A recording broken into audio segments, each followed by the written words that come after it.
The Desert Fathers, who lived in the Egyptian desert during the 4th and 5th centuries, can offer us a very important perspective on our life as ministers living at the end of the 20th century. The Desert Fathers, and there were others too, were Christians who searched for a new form of martyrdom. Once the persecutions had ceased, it was no longer possible to witness for Christ by following him as a blood witness. Yet, the end of the persecutions did not mean that the world had accepted the ideals of Christ and altered its ways. The world continued to prefer the darkness to the light.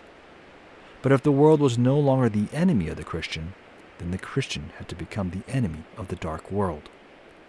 The flight to the desert was the way to escape a tempting conformity to the world.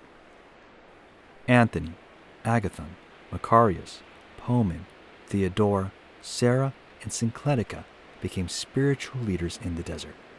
Here they became a new kind of martyr, witnesses against the destructive powers of evil, witnesses for the saving power of Jesus Christ.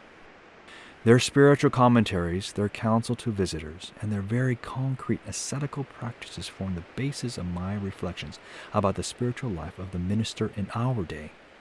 Like the Desert Fathers and Mothers, we have to find a practical and workable response to Paul's exhortation. Do not model yourselves on the behavior of the world around you, but let your behavior change, modeled by your new mind. This is the only way to discover the will of God and know what is good, what it is that God wants, what it is the perfect thing to do.